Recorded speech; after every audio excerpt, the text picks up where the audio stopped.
Artificial intelligence सारखे trends असतील तर हे सगळं जेव्हा मी 400 इंटरव्ह्यू घेतलेत सर, पालकांच्या वेगवेगळ्या समस्या होत्या आणि म्हणून मी आपल्याला आग्रह केला की सर या नवी पिढीबद्दल आम्हाला मार्गदर्शन करा, कारण आजच्या युगातलं सर्वात अवघड काम कुठलं असेल तर ते पालक होणं हे मला वाटतं. कारण अतिशय कमी वयात प्रचंड माहिती मुलांपर्यंत पोहोचते, ती माहिती कशी वापरावी हे सुद्धा त्यांना माहिती नाही आहे.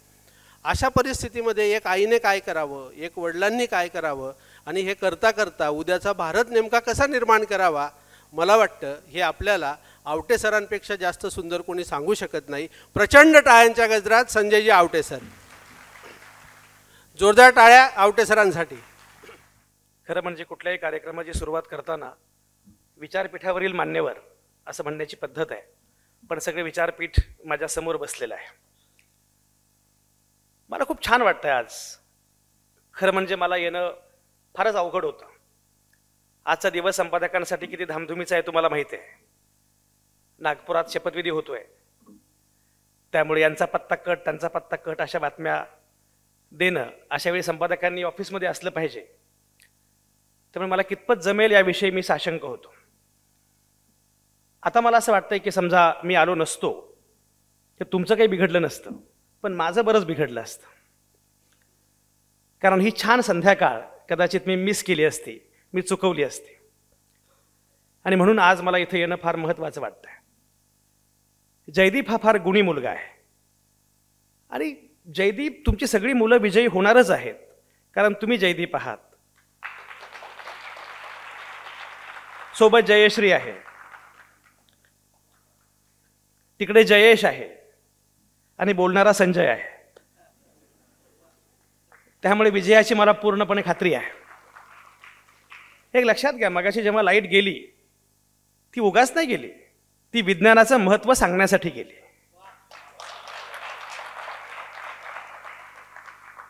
वीज येणं, अंधारावर मात करणं हा विज्ञानाचा सर्वोच्च विजय होता. त्या विज्ञानाची जाणीव आपल्याला होणं फार आवश्यक असतं. सहजपणे बटन दाबतो आपण. मी विभोर त्यामुळे बराच काळ माझ्यासोबत होता, मी विभोरशी गप्पा मारत होतो. पण त्या अंधारामध्ये मला असं वाटलं की अरे आपण सहजपणे बटन दाबतो, लाईट पटकन येते. आपल्याला किती सवयीचं झालेलं असतं हे सगळं. जेव्हा लाईट जाते, अंधार होतो, तेव्हा कळतं की विज्ञान किती महत्त्वाचं आहे. या कार्यक्रमासाठी माझ्यासोबत जी सगळी मंडळी आहेत, निशा भाभी आहेत. निशा भाभींचा अनुभूती स्कूल मला खरं म्हणजे त्याच्या अनुभूतीच एकदा घ्यायची आहे. आणि मी फार भाग्यवान लोकांपैकी एक आहे की मला भाऊंचा सहवास फार चांगला लाभला.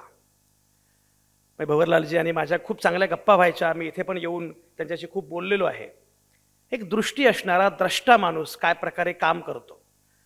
तुम्ही गंमत बघा की एकीकडे मोठा उद्योग समूह आणि त्याच वेळी माझा शेतकरी सक्षम झाला पाहिजे असं म्हणणारा आणि गांधीतीर्थाच्या निमित्तानं गांधी लोकांपर्यंत पोहोचवणारा, अनुभूतीच्या निमित्तानं नवी पिढी घडवणारा असा फार द्रष्टा, फार मोठा माणूस.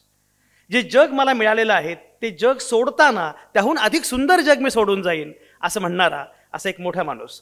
त्यांच्या स्मृत्यर्थ या कार्यक्रमाचं आयोजन होतं आहे, याचा मला फार आनंद आहे. माऊलीकरांसारखा शास्त्रज्ञ आज इथं असणं या कार्यक्रमाला हे फार औचित्याचं आहे. मला खरं म्हणजे पाटील सरांचं कौतुक वाटलं की ते इंजिनियर आहेत आणि तरीही एवढ्या वेगळ्या प्रकारचं लेखन करू शकतात. मला असं वाटतं अशी सर्वस्पर्शी प्रतिभा असणं ही खरंच फार मोठी गोष्ट आहे. देशमुख सर पण आहेत आणि आप्पांबद्दल काय बोलायचं, तुम्ही मगाशी सांगितलंय आप्पांचा विषय लय हार्ड आहे. अशी सगळी मंडळी आहेत आणि सगळ्यात महत्त्वाचं म्हणजे आमचे डॉक्टर गणपत धुमाळे आहेत. गणपत धुमाळे या माणसासाठी ना जोरदार टाळ्या वाजवल्या पाहिजे.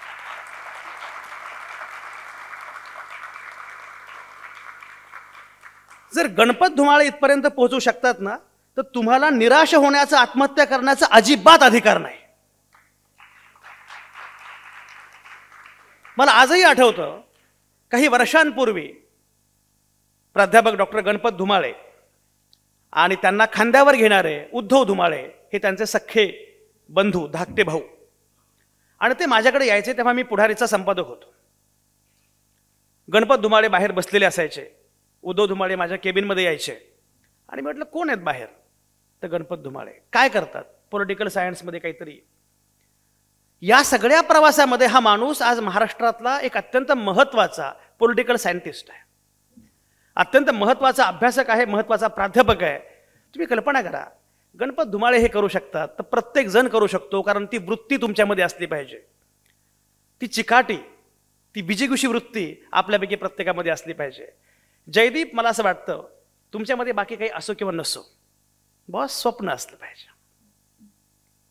सबसे खतरनाक होता है सपनों का मर जाना.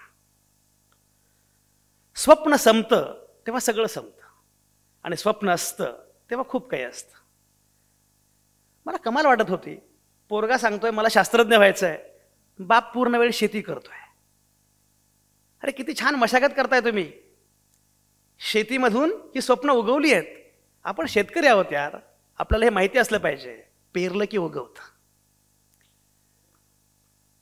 काही वेळा असं होतं पाऊस नाही पडत, काही वेळा असं होतं की एखादी कीड येते, काही वेळा काहीतरी होतं, पण आपण पेरणं सोडत नाही, आपण पेरत राहतो. ही स्वप्न पेरण्याचं काम किती महत्त्वाचं आहे.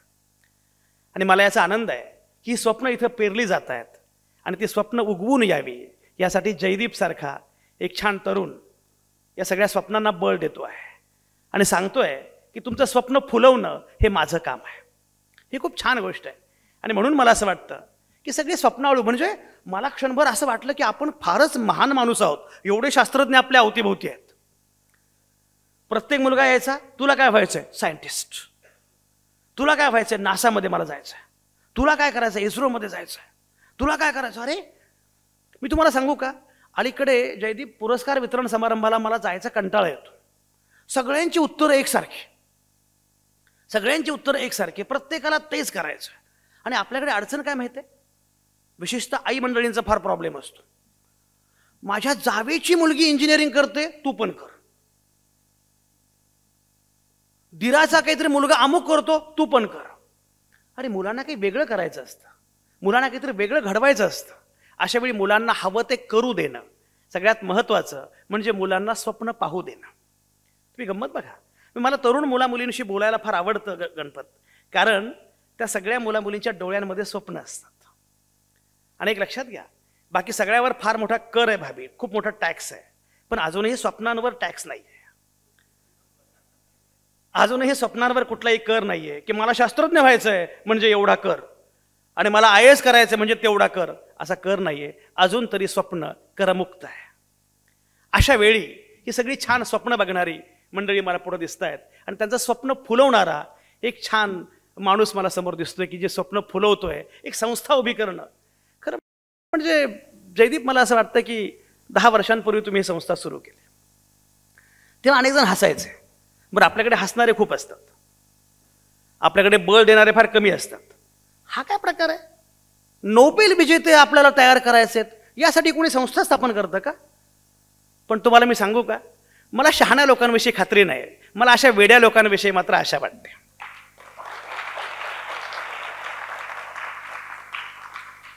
शहाणी माणसं कुठंतरी चिकटतात, पण वेडी माणसं आकाश फाटलं तरी आकाश चिकटवू शकतात. हे जे वेडी माणसं आहेत ना, हे वेडेपण असणं हे फार महत्वाचं आहे. आणि हे वेडेपण, हे वेड या सगळ्या लोकांमध्ये आहे. आणि मला एक असं वाटतं, कायम सध्या व्हायरलचा जमाना आहे, वेड सुद्धा संसर्गजन्य असतं. वेड सुद्धा व्हायरल करता येतं, इकडून तिकडे तिकडून इकडे असं ते वेड व्हायरल करता येतं, आणि हे वेड व्हायरल होत आहे याचा मला फार आनंद आहे. तुम्हाला सांगू का, आपली एक सगळ्यात मोठी अडचण काय, कायम सांगितलं जातं की लो एम इज क्राईम. छोटं ध्येय हा गुन्हा आहे. थिंक बिग, मोठा विचार करा. मी इंग्लंडला गेलो होतो, एका इंग्लंडमधल्या एका शाळेमध्ये, लंडन जवळच्या एका शाळेमध्ये मी गेलो. आणि त्या शाळेमध्ये गेल्यानंतर यू कांट बिलीव्ह, त्यांच्या बाहेर शोकेसमध्ये तरी काही पदकं, काही मेमेंटो, मुलांनी मिळवलेलं यश, असं काही काही लावलेलं होतं. मी बघितलं, त्या शाळेच्या विद्यार्थ्यांनी, माजी विद्यार्थ्यांनी म्हणजे, ऑलिम्पिकमध्ये जेवढी पदकं मिळवलेली आहेत तेवढी अख्ख्या भारतानं अद्याप मिळवलेली नाही आहेत. मला कमाल वाटली, एवढा तुमचा मोठा देश, एवढा मोठा देश, एवढं असूनही आपलं सर्वोच्च आनंदाचा क्षण काय, क्रिकेट वर्ल्ड कप जिंकला. मी नेहमी सांगत असतो, क्रिकेट वर्ल्ड कपचा जल्लोष हे आपल्या न्यूनगंडाचं राजकारण आहे. माझा क्रिकेटला विरोध नाहीये. क्रिकेट बघावं, क्रिकेटपटू व्हावं, वर्ल्ड कप सुद्धा जिंकावा. पण 10-12 देशांच्या क्रिकेटच्या वर्ल्ड कपचं कौतुक आपल्याला एवढं आहे की आपल्याला ऑलिम्पिककडे बघायचं नसतं, नोबेलकडे बघायचं नसतं, ऑस्करकडे बघायचं नसतं, काहीच आपल्याला करायचं नसतं. आपल्याला ऑस्कर का मिळत नाहीत, आपल्याला नोबेल का मिळत नाहीत, ऑलिम्पिकमध्ये आपण एवढे मागे मागे का आहोत याचा आपण विचारच करत नाही. कारण आपण आपल्या मुलांना भव्य मोठं अशी स्वप्न बघायला शिकवत नाही, मोठं काहीतरी घडवायला शिकवत नाही. हे जेव्हा घडवणं सुरू होईल ना, नोबेल फाउंडेशन, एक लक्षात घ्या, तुम्ही आत्ता हे सुरू केलं आहे, हे बीज लावलेलं आहे. कदाचित आज या कार्यक्रमाला लोक कमी असतील, तुमचं एकूण काम जे आहे ते सुरू होऊन आत्ताच कुठे काही दिवस झालेले आहेत. पण तुम्हाला मी सांगतो, जे मगाशी तुम्ही म्हटलात, एके दिवशी जेव्हा इथला एखादा वैज्ञानिक नोबेल विजेता होईल, जगज्जेता होईल ना, तेव्हा लोकांना कळेल तुम्ही नक्की काय काम आरंभलं होतं. आणि ही सुरुवात तुम्ही केलेली आहे याचा मला अत्यंत आनंद आहे. ज्याप्रमाणे मी मगाशी उल्लेख केला, मुळामध्ये आपल्याला काहीतरी भव्य घडवायचं आहे, आपल्याला काहीतरी वेगळं करायचं आहे. हे मुलांच्या मनामध्ये असतं बरं का. आपली अडचण आहे की आपण त्यांची भव्य स्वप्न खुडून टाकतो त्यांच्या कळत्या वयामध्ये, न कळत्या वयामध्ये. मार्क ट्वेन नावाचा एक प्रख्यात विचारवंत असं म्हणाला होता, मी शाळेत कधीच गेलो नाही. मी शाळेत कधी गेलो नाही कारण शाळा माझ्या शिक्षणामध्ये अडथळा होईल अशी मला भीती होती. पु ल देशपांडे असं म्हटले होते की शाळेनं खरं म्हणजे कुतूहल वाढवलं पाहिजे, शाळा कुतूहल मारून टाकतात. आपला शिक्षणक्रम काय आहे, आपला अभ्यासक्रम काय आहे, खरं म्हणजे लोकांना प्रश्न पडले पाहिजेत. त्या प्रश्नाच्या उत्तरासाठी त्यांनी धावलं पाहिजे, पाठपुरावा केला पाहिजे. पण ते करण्याऐवजी फार काही करू नये, आपलं चाललंय ना, बरं चाललंय. म्हणजे तुम्हाला माहिती आहे का, लहान मुलाशी फार कुतूहल असतं त्यांच्यामध्ये. मी लहान मुलाला समजा मी कडेवर घेतलं की लगेच ते असं माझी मिशी बघतो, मग दाढी बघू लागतं. मागे दाढी सगळेच बघतात, हा मुद्दा वेगळा. मग दाढी बघू लागतं, त्याला सगळं कौतुक असतं की हे काय ते काय, प्रत्येकाला कुतूहल असतं. एका विशिष्ट वयानंतर मात्र त्याचं हे कुतूहल संपतं. याचा अर्थ प्रश्नांची उत्तरं मिळतात असं नाही. त्याच्या लक्षात येतं प्रश्नांची उत्तरं न मिळाल्यामुळे बिघडत काहीच नाही. हे जे मोठं होणं आहे ना, अशा प्रकारचं मोठं होणं जे आहे इतकं भयंकर आहे की त्यामुळे मी म्हटल्याप्रमाणे हा प्रश्नांचा पाठपुरावा संपून जातो. अशा वेळी हे कुतूहल जिवंत ठेवणं, हे कुतूहल कायम ठेवणं, हे काम तुम्ही करता आहात. आणि म्हणून मला याचा प्रचंड आनंद आहे. खरं म्हणजे हा काळ सगळा माध्यमांचा आहे. माध्यमं एवढी आलेली आहेत, पूर्वीची पिढी आणि आजची पिढी याच्यामध्ये जमीन आसमानाचा फरक आहे. म्हणजे आपण जेव्हा लहान होतो तेव्हा आपल्याला असं वाटायचं की आपल्याला काहीच येत नाही, आईला सगळं येतं. वाटायचं की नाही, आपल्याला काहीच येत नाही, वडिलांना सगळं येतं. म्हणजे आईला पेनमध्ये शाई भरता येते, वडिलांना पुस्तकाला कव्हर घालता येतं, आपल्याला काहीच येत नाही, यांना सगळं येतं. आता नव्या पिढीला असं वाटतं आपल्याला सगळं येतं, यांना काहीच येत नाही. वाटतं की नाही? वाणी सरांना किती पटलं बघा. त्यांना मोबाईलमध्ये नाव सेव्ह करता येत नाही, यांना साधा व्हिडिओ कॉल करता येत नाही, यांना काहीच करता येत नाही, यांना काहीच येत नाही. आणि आपल्याला मात्र सगळं येतं असं मुलांना वाटतं. मुलांकडे आता प्रचंड माध्यम आहेत. पण एक लक्षात घ्या, कुठलंच माध्यम तुम्हाला विचार करायला शिकवत नाही. विचार मात्र त्यालाच करावा लागतो आणि विचार करायला शिकवावं लागतं, ही सगळ्यात महत्त्वाची गोष्ट आहे. एक लक्षात घ्या, जगामध्ये जेव्हा संशोधन होतं तेव्हा सगळं संशोधन एकाच वेळी सगळ्या पद्धतीचं सुरू असतं बरं का. मी गणपत धुमाळे पुढे बसलेत म्हणून मला आठवलं, कार्ल मार्क्स, डार्विन आणि फ्रॉइड हे तिघही साधारणपणे एकाच काळातले. खरं म्हणजे मार्क्सचं तत्वज्ञान हे पूर्णपणे कम्युनिझमचं, सामाजिक शास्त्रांमधलं, राज्यशास्त्रांमधलं. फ्रॉइडचं सगळं तत्वज्ञान, सगळी मांडणी ही मानसशास्त्राची. डार्विननं सगळी जी काही थिअरी मांडली ती बायोलॉजीची, मानवाच्या उत्क्रांतीची. गंमत बघा, आता तिघांच्याही सिद्धांतांना आव्हान दिलं गेलेलं आहे. पण एकाच कालावधीमध्ये हे तीनही शास्त्रज्ञ पुढे येत होते. याचं कारण असं आहे की ज्या समाजामध्ये जेव्हा एका प्रकारचं संशोधन सुरू असतं तेव्हा त्याच समाजामध्ये दुसऱ्या प्रकारचं पण संशोधन सुरू असतं. आणि म्हणून मला असं वाटतं की या प्रकारची एक भूक समाजामध्ये असते, या प्रकारचं एक वातावरण असतं. पण त्या प्रकारचं वातावरण तयार करणं हे आपल्यासमोरचं सगळ्यात महत्त्वाचं आणि सगळ्यात मोठं आव्हान आहे. त्यासाठी सगळ्यात महत्त्वाची गोष्ट, मुलांशी मी बोलतोच आहे पण पालकांशी बोलणं मला जास्त महत्त्वाचं वाटतं. काय माहिती आहे का, मी मगाशी म्हटल्याप्रमाणे आपल्याला कळतच नाही की आपल्या मुलाला काय करायचं. आपण त्यांची स्वप्न खुडून टाकतो आणि आपली नको ती स्वप्न त्याच्यावर लागतो. खलील जिब्रान नावाचा एक फार मोठा कवी होता. तो खलील जिब्रान असं म्हणाला होता, तुमची मुलं ही तुमची मुलं नसतात, ती आयुष्याची मुलं असतात. ती फक्त तुमच्या माध्यमातून जन्माला येतात, पण तुम्ही पालक नसता, तुम्ही मालक नसता, तुम्ही वाहक असता. आपण काय होतो? आपण पालक होतो, आपण मालक होतो, आपण चालक होतो आणि मग आपण ठरवतो की तुला हे करायला पाहिजे. बरं, त्या मुलांच्या अभ्यासामध्ये यांचा एवढा व्यत्यय.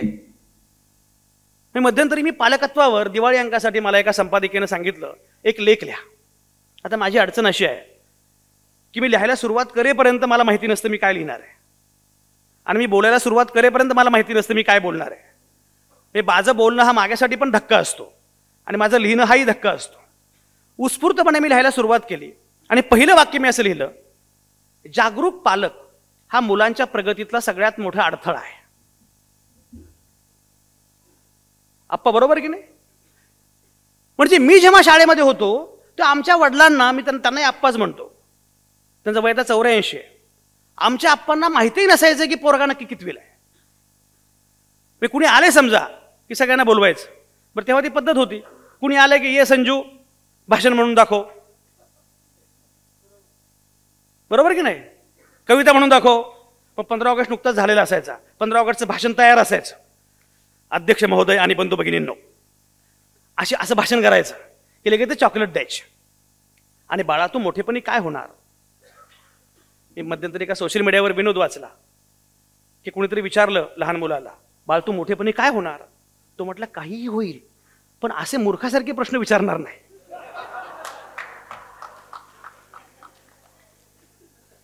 आणि तो पुढे म्हणाला, तुम्ही एवढे मोठे झाला अजून काहीच झाला नाहीत, मला काय विचारताय? तर तेव्हा बाहेर बोलवले आम्ही 3 भावंड. मग संजू ये, राजू ये, कमू ये, आणि मग हा धाकटा संजू हा 7वीला आहे. नाही आपण मी 8वीला आहे. हा मग ते 8वीला आहे. म्हणजे आता काय झालं माहितीये का? मध्यंतरी आमच्या सगळ्या मित्रांचं गेट टुगेदर होतं. तर आमच्या मैत्रिणीला मी फोन केला की तुला पण यायचं आहे? नाही माझ्याकडे यंदा 10वी आहे. म्हटलं माझ्याकडे यंदा 10वी आहे म्हणजे पोराची 10वी, तुला काय करायचंय? पण याची 10वी म्हणजे सगळं कुटुंब कामाला लागतं, याची काही गरज नाहीये. याची काही गरज नाहीये. मुलांना त्यांना हव्या त्या पद्धतीने घडू द्या, त्यांना हव्या त्या पद्धतीने वाढू द्या. आणि त्यांना एक तुम्हाला सांगू का, जगाच्या इतिहासातला हा पहिला काळ आहे की ज्या काळामध्ये तुम्हाला वाटेल त्या आणि वाटणार नाही त्याही विषयामध्ये तुम्ही करिअर करू शकता. सगळ्यात महत्त्वाची गोष्ट काय माहिती आहे? जगाच्या इतिहासातली सगळ्यात छान गोष्ट काय माहिती आहे?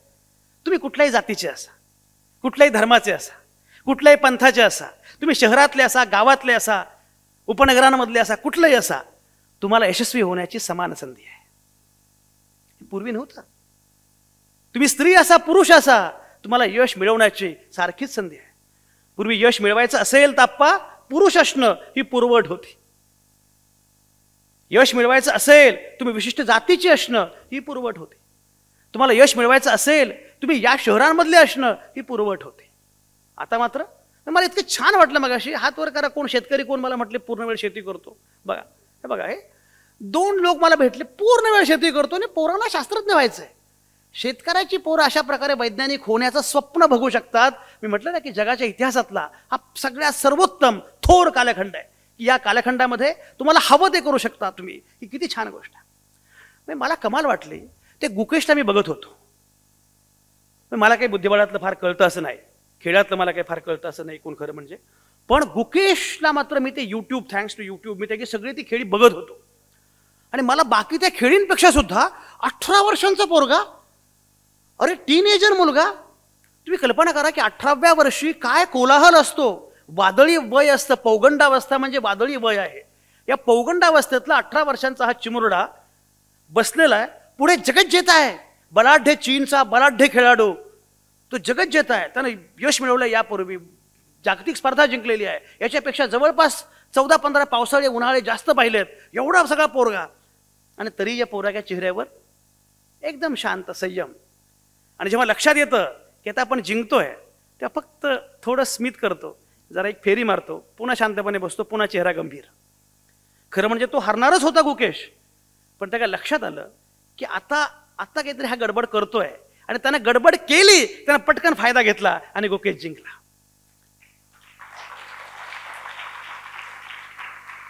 तुम्हाला एक सांगू का, असा माणूस कधीच हरत नाही जो मनानं हरत नाही. पहिल्यांदा मन हरतं मग आपण हरतो, पहिल्यांदा मन जिंकतं मग आपण जिंकतो. लक्षात घ्या, गुकेशनं हे स्वप्न पाहिलं होतं, उराशी बाळगलं होतं. एका रात्रीमध्ये काहीच घडत नाही मित्रांनो. वयाच्या अवघ्या 8 वर्षांचा असताना गुकेशला असं वाटलं की आपल्याला बुद्धिबळामध्ये काहीतरी चमत्कार करायचा आहे, 64 घराचा राजा व्हायचा आहे. वयाच्या 8व्या वर्षी त्या पोराला वाटलं. नंतरची 10 वर्ष स्वप्नांचा पाठलाग, पाठपुरावा, सतत काम. तुम्ही कल्पना करा, मोहाचे क्षण खूप असतात, पण असे मोहाचे अनेक क्षण गाडल्याशिवाय यशाचा ताजमहाल उभा राहत नाही. कितीतरी मोहाचे क्षण आले असतील, किती अनेक गोष्टी आल्या असतील, पण तरी सुद्धा या टीनेजर पोरानं ठरवलं की मला काहीतरी वेगळं करायचं आहे. वयाच्या 18व्या वर्षी गुकेशनं जग जिंकलं. मला असं वाटतं की ही क्षमता प्रत्येकामध्ये असते. यश 2 वेळा जन्माला येतं, एकदा स्वप्नात आणि मग प्रत्यक्षात. त्यासाठी स्वप्नामध्ये सुद्धा यशाचा रोडमॅप तयार करावा लागतो की मला हे करायचं आहे, मला ते करायचं आहे. आणि म्हणून मी म्हटलं की मला पूर्णपणे खात्री आहे की या मुलामुलींमध्ये ही सगळी प्रचंड क्षमता आहे.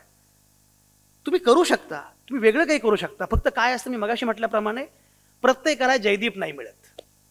या पोरांना जयदीप मिळालेला आहे, आणि प्रत्येक जयदीपला जयश्री नाही मिळत. माझं पुस्तक आहे बराक ओबामा, बदलत्या जगाचा सक्सेस पासवर्ड. माझं जळगावमधलं पहिलं व्याख्यान हे बराक ओबामा, बदलत्या जगाचा सक्सेस पासवर्ड या विषयावर 2008 मध्ये झालं. आणि भंवरलाल जैन साहेबांनी पुढे बसून ते ऐकलं आणि मला घट्ट मिठी मारली आणि म्हणाले, अरे तुम्ही मला इतके उशिरा कसे भेटलात? मी म्हटलं, तुम्ही माझं ऐकताय याच्यासारखी आणखी छान गोष्ट काय? बराक ओबामाने जेव्हा जग जिंकलं तेव्हा ते माझ्या लक्षात आलं की तुम्ही जग जिंकू शकता. पण बराक ओबामाने एक वाक्य त्यामध्ये लिहिलेलं आहे, ते तुमच्यासाठी सांगतो मुद्दाम. ओबामा असं म्हणाले, जेव्हा नवरा बायको एकमेकांच्या स्वप्नाचे पार्टनर होतात तेव्हा निम्मी लढाई अगोदरच जिंकलेली असते. नाहीतर काय होतं, तो पोरगा म्हणतो मला सायंटिस्ट व्हायचंय, आई म्हणते नाही तसलं काय नाही, माझ्या जावेची पोरगी अमक्या ह्याला गेली, बाप पण तो अमुकच करायचं, याच्यावर दोघांचं भांडण. जेव्हा तुम्ही तिघं एकत्रितपणे ठरवता की याला हे करायचं आहे आणि आम्ही सोबत आहोत, हे जास्त महत्वाचं आहे. आणि म्हणून मला असं वाटतं की इथे सगळ्यात कौतुक केलं पाहिजे पालकांचं, इथे कौतुक केलं पाहिजे ते स्वप्न जे आहे ते फुलवणाऱ्या तुम्हा सगळ्यांचं, की तुम्ही ते स्वप्न फुलवत आहात. एक लक्षात घ्या, तुमच्या मुलांवर तुमचा विश्वास असला पाहिजे, ते काहीतरी वेगळे करू पाहतात हे लक्षात घेतलं पाहिजे. तुम्हाला माहिती आहे का, प्रत्येकजण सारखंच करेल का? नागराज मंजुळे तुम्हाला माहिती आहे, नागराज मंजुळे आमचा 10वीला 6 विषयात नापास झाला. किशोर कुलकर्णी पुढे दिसतात का?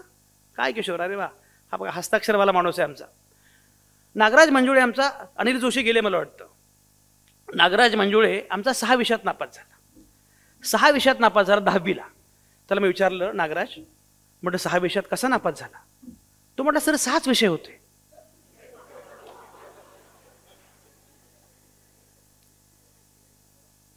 दहावीला सगळ्या विषयात नापास झालेला नागराज मंजुळे पुढे काय झालं आपण बघितलंय. मला असं वाटतं की प्रत्येकाला ही संधी असते आणि प्रत्येकानं हेच केलं पाहिजे. आपली अडचण काय माहिती आहे का, प्राजक्ताला झेंडूची फुलं यावीत अशी आपली इच्छा असते. प्राजक्त आहे, त्याला त्याच्या पद्धतीनं फुलू द्या. त्याचा सडा वेगळा असेल, झेंडूचा सडा वेगळा असेल, ती फुलं वेगळी असतील. प्रत्येकाची आपली एक पद्धत आहे. आणि म्हणून मी मागाशी म्हटल्याप्रमाणे तुम्ही फक्त वाहक व्हा.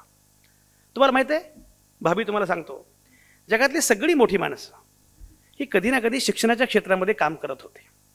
प्रत्येकाला असं वाटलं बदल करायचा असेलच तर तो कुठेही होणार नाही. तो शिक्षणाच्या क्षेत्रामध्ये होऊ शकतो, बदल शाळेमध्ये होऊ शकतो, बदल महाविद्यालयामध्ये होऊ शकतो. आणि म्हणून या सगळ्या मोठ्या माणसांनी शाळा सुरू केल्या. महात्मा गांधींनी नई तालीम नावाची शाळा सुरू केली. आचार्य विनोबा भावे यांनी पण शाळा सुरू केल्या. आचार्य विनोबा भावे खूप शाळा चालवायचे. आप्पा तुम्हाला मजा सांगतो, शाळा सुरू केल्या. शाळा चालवल्यानंतर विनोबा भावे शाळा तपासायला जायचे. तुम्ही इन्स्पेक्शनला जाताच, शाळा तपासायला जायचे.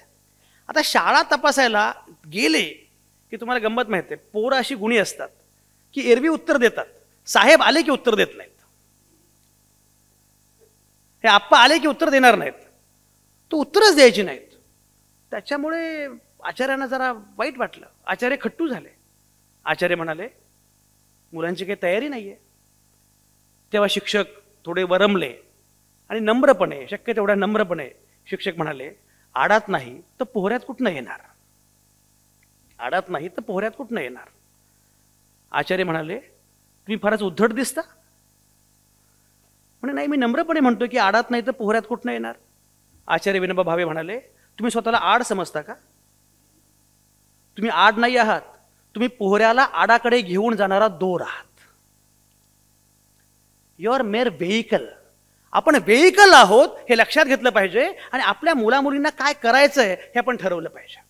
तुम्हाला सांगू, मी स्वतः फार स्कॉलर विद्यार्थी होतो शाळेमध्ये असताना. 10वीला मी गुणवत्ता यादीमध्ये आलो. तुम्हाला माहिती आहे आपल्या वेळी गुणवत्ता यादी बोर्डात येणं ही फार मोठी गोष्ट असायची. माऊलीकर सर 10वीला मी बोर्डात आलो. साधारणपणे 10वीला बोर्डात आलं की मग 11वी 12वी सायन्स आणि डॉक्टर इंजिनियर. आमच्या वेळी IIT वगैरे फारसं नव्हतं, पण MPSC UPSC जरा बऱ्यापैकी होतं.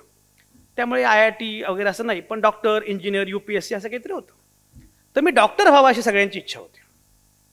मी 11वी 12वी सायन्सला गेलो आणि मला ते बेडूक फाडणं वगैरे काही आवडेना. म्हटलं हे काही आपल्याला आवडत नाही, बेडूक फाड, गांडूळ फाड नाही आवडत आपल्याला. बरं, माझे थोरले भाऊ डॉक्टर, माझी त्यानंतरची बहीण सायंटिस्ट, त्यामुळे साधारणपणे मी असं काहीतरी करावं अशी लोकांची इच्छा फार असते. सबसे बडा रोग क्या कहेंगे लोक. त्यामुळे लोक काय म्हणतील हा प्रश्न मला सुद्धा आणि बाकीच्या लोकांना सुद्धा, की आता ताई आपली सायंटिस्ट आहे, दादा फार मोठा डॉक्टर आहे, बरं माझा भाऊ फारच मोठा डॉक्टर आहे, म्हणजे तो आता जागतिक आरोग्य संघटनेमधला फार महत्त्वाचा अधिकारी दिल्लीमध्ये आहे. त्यामुळे तो केवळ डॉक्टर नाही तर सायंटिस्ट डॉक्टर आहे. त्यामुळे शास्त्रज्ञ डॉक्टर, बहीण शास्त्रज्ञ. आता मला मला त्यांच्याहून अधिक मार्क्स पडले होते, पण मला आवडे ना. आणि पुढे कधीतरी माझ्या लक्षात आलं की आपल्याला यातलं काही आवडत नाही आहे. मला कोणीतरी म्हटलं की IAS तू IAS कर. मला असं वाटलं की IAS होणं शक्य आहे, पण आपल्याला कुठल्याही मंत्र्यांसमोर झुकणं शक्य नाही. आपला स्वभाव असा आहे की मला हे विश्लेषण करावं लागेल, हे मंत्री चुकले, इथे मुख्यमंत्री चुकले, इथे अमुक चुकले. आपल्याला हवं ते बोलता आलं पाहिजे, आपल्याला हवं ते मांडता आलं पाहिजे, आपल्याला हवं ते लिहिता आलं पाहिजे. मग काय करायचं? पत्रकारिता. मी जेव्हा जर्नलिझम करण्याचा निर्णय घेतला, 1996 मध्ये मी जर्नलिझमला प्रवेश घेतला, तेव्हा बहुतेक लोकांनी माझ्या करिअरला श्रद्धांजली वाहिली की बरा मुलगा होता. पण 1996 मध्ये जर्नलिझम हे करिअर आहे हेही लोकांना माहिती नव्हतं. म्हणजे मुलगा प्रेसमध्ये काम करतो. बरं, मी खूप लवकर संपादक झालो. मी संपादक झालो तेव्हा माझं वय अवघं 25 होतं. तर माझी लग्नाची बोलणी सुरू होती आणि माझ्या होणाऱ्या सासूनं माझा हात, ते झाली नाही सासू माझी, पण तिने माझा हात हातात घेतला आणि हात हातात घेताना मला म्हटले तुझा हात चांगला मऊ दिसतोय. म्हटलं का? नाही, छापखान्यात काम करून काळा नाही झाला. मी म्हटलं मी संपादक आहे. हा म्हणजे तेच ना, म्हणजे प्रेसमध्ये. मला काही लोक विचारायचे की पण मग पोटा पाण्याचं काय? म्हटलं अरे पगार मिळतो मला. नाही पण वर कमाई किती मिळणार? म्हणजे वर कमाई नाही, म्हटलं पगार मिळतो. लोकांना काही माहितीच नसतं. मला असं वाटतं की तेव्हा मी ठरवलं की मला हे करायचं आहे. पुढं काय झालं, भलं झालं बुरं झालं मला माहिती नाहीये, पण एक नक्कीच आहे की जर मी संपादक होण्याऐवजी कलेक्टर झालो असतो तर समाजाला एक वाईट कलेक्टर मिळाला असता, आणि जर मी संपादक तेव्हा कलेक्टर झालो असतो तर समाजानं एक चांगला संपादक गमावला असता. आज मला याची खात्रीच आहे की मी चांगला संपादक आहे, पण मी चांगला कलेक्टर झालो असतो का? I don't know. मी चांगला प्राध्यापक झालो असतो का? मला माहिती नाही. मला असं वाटतं की जे आपल्याला हवं ते करता आलं पाहिजे आणि त्या मुलांना काय हवं वाटतं. बरं, एक लक्षात घ्या, आता तर कल चाचण्यांपासून सगळ्या गोष्टी आहेत. मी मगाशी म्हटलं ना तुम्हाला, बराक ओबामा बदलत्या जगाचा सक्सेस पासवर्ड नावाच्या पुस्तकाचा मी उल्लेख केला. मी तुम्हाला सांगतो हे जे बदलतं आहे हे आपण लक्षात घेतलं पाहिजे. आणि तुम्हाला सांगू का, एक लक्षात घ्या सगळ्या पालकांनी, आपल्याला मुलांना मुलांच्या वयात बोलता आलं पाहिजे. हल्ली मुलं वाचतच नाहीत वगैरे असं लोक म्हणायला लागले ना की गडबड झाली. आमच्या वेळी असं नव्हतं, असं जो वाक्य वापरतो तो म्हातारा झालेला असतो. म्हातारा वयामुळे होत नाही. जो कोणी असं म्हणतो ना आमच्या वेळी असं नव्हतं, तो म्हातारा झाला. तुझ्या वेळी नसेल, आता जग बदललंय. तुम्हाला गंमत सांगतो, राजकीय मुद्दा सोडून द्या, पण शरद पवारांची मध्यंतरी मी मुलाखत घेतली आणि शरद पवारांना मी शेवटचा प्रश्न विचारला, अराजकीय. म्हटलं पवार साहेब सध्या काय करताय? तर म्हटले सेल्फी काढायला शिकतोय. मी म्हटलं त्यामुळे तुम्ही तरुण आहात, 84व्या वर्षी सुद्धा तुम्ही सेल्फी काढायला शिकू शकता. मुळात तुम्हाला या वयाची भाषा कळाली पाहिजे, यांच्याशी काय बोलायचं ते कळालं पाहिजे, आणि मी मगाशी म्हटल्याप्रमाणे बदलणारं जग कळालं पाहिजे. एक गंमत मला आठवली तुमच्याशी बोलता बोलता. जळगावमध्ये भाभी मी मगाशी म्हटलं की बराक ओबामा बदलत्या जगाचा सक्सेस पासवर्ड नावाचं माझं पुस्तक आलं. जरा थोडे संदर्भ देतो मुद्दाम. बराक ओबामा 2008 मध्ये अमेरिकेचे अध्यक्ष झाले आणि मला अशी खात्री होती की बराक हुसेन ओबामा हे अमेरिकेचे अध्यक्ष होणार. म्हणजे अमेरिकेच्या अध्यक्षपदाच्या निवडणुकीचा निकाल लागण्यापूर्वीच मी बराक ओबामांवर पुस्तक लिहायला सुरुवात केली होती की अध्यक्ष होणार. मी तेव्हा लोकसत्तामध्ये सहसंपादक होतो आणि कुमार केतकर हे माझे संपादक होते. कुमार केतकर अमेरिकेची अध्यक्षीय निवडणूक कव्हर करायला अमेरिकेला चाललेले होते आणि मी केतकर साहेबांना म्हटलं, केतकर साहेब मी तुम्हाला सुपारी देतो, काय वाटेल ते करा, पण बराक ओबामा निवडून येतील असं काहीतरी करूनच परत या. ते म्हटले, संजय तुला वाटते तेवढी अमेरिका सोपी नाहीये. अमेरिका हा वाईट गोऱ्या लोकांचा देश आहे. अमेरिका ही चर्च सेंट्रिक आहे. अमेरिकेवर धर्माचा खूप मोठा प्रभाव आहे आणि याचं नाव बराक हुसेन ओबामा आहे. बरं तुम्हाला आठवत असेल 2001 मध्ये ओसामा बिन लादेननं अमेरिकेवर हल्ला केला होता. तो ओसामा आणि हा ओबामा. त्यामुळे तुला काय आता त्याला शक्य नाही आहे निवडून येणं. मी म्हटलं साहेब मी तुम्हाला सांगतो बराक ओबामा अमेरिकेचे अध्यक्ष होणार. फार आर्ग्युमेंट केलं ना की ज्येष्ठ लोक वयावर येतात. सगळ्यांना ही सवय बरं का. जरा आर्ग्युमेंट केलं ना 1, 2, 3 लक्षात आलं की आता मुद्दे संपलेत, तुझं वय किती. अरे तो म्हणे बराक ओबामा. मी म्हटलं येणार अध्यक्ष होणार. म्हणजे एक लक्षात घे तुझं वय किती. म्हटलं काही काही जे असेल ते असेल. म्हटलं पण एक लक्षात घे तू अमेरिकेच्या अध्यक्षपदाची निवडणूक कधी कव्हर केली आहे का? म्हटलं नाही केली. मी आतापर्यंत 6 निवडणुका कव्हर केल्यात. मी तुला सांगतो बराक ओबामा पराभूत होणार. मी म्हटलं सर तुम्हाला असं का वाटतं? म्हणजे मला अमेरिका कळलेली आहे. मी म्हटलं तुम्हाला अमेरिका कळली असेल पण मला नवीन जग कळलेलं आहे. मला नवी पिढी कळलेली आहे. निकाल लागला आणि माझा अंदाज खरा ठरला. महाराष्ट्राच्या या विधानसभेचा निवडणुकीचा अंदाज वगळता मागे सगळे अंदाज खरे ठरले.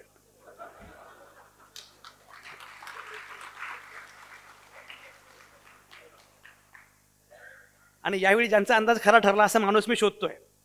असो तर बराक ओबामा हे अमेरिकेचे अध्यक्ष झाले आणि अमेरिकेचे अध्यक्ष झाल्यानंतर पुण्यामध्ये एक परिसंवाद होता. अप्पा परिसंवाद असा होता, बराक ओबामा अमेरिकेचे अध्यक्ष झाले, आता पुढे काय? देशमुख सर ही चिंता पुणेकरांना फार असते. त्या पु ल देशपांडेंनी आम्ही पुणेकर मुंबईकर नागपूरकर लिहिलंय. त्यात त्यांनी म्हटलंय की आपण महानगरपालिकेमध्ये उंदीर मारण्याच्या विभागामध्ये काम करतो आणि तरीही आपण अमेरिकेच्या अध्यक्षास सल्ला देऊ शकतो असे ज्यास वाटते त्यास पुणेकर म्हणावे. गुड बेटर बेस्ट मग बरं. संजय आवटे बोलले, बरं बोलले, पण बराक ओबामा अमेरिकेचे अध्यक्ष झाल्यामुळे जग बदलेल असं काही मला वाटत नाही. मी त्यांना म्हटलं मला प्रतिवाद करणं भाग आहे, कारण तुम्ही माझं विधान खोडून काढता आहात. मी गेलो, पुन्हा गेलो आणि म्हटलं मला बोलायचं आहे. मी म्हटलं बराक ओबामा अमेरिकेचे अध्यक्ष झाल्यामुळे जग बदलेल असा माझा दावाच नाही आहे. माझा दावा असा आहे जग बदलल्यामुळे बराक ओबामा अमेरिकेचे अध्यक्ष झालेले आहेत. हे जे बदललेलं जग आहे, हे बदललेलं जग तुम्हाला आणि मला कळालं पाहिजे. हे बदललेल्या जगाची भाषा कळाली पाहिजे. सुरेश भट 1983 मध्ये म्हणाले, जरी या वर्तमानाला कळेन आमोची भाषा, विजा घेऊन येणाऱ्या पिढ्यांशी बोलतो आम्ही. या पिढीची भाषा वेगळी आहे, पण तुम्हाला बोलावं लागेल. मला कोणीतरी म्हटलं पण आजकालची मुलं वाचत नाहीत, वाचनामुळे कसा माणूस शहाणा होतो. मी म्हटलं बरोबर आहे, पण वाचणाऱ्यांकडे बघून मुलांना हे पटत नाही.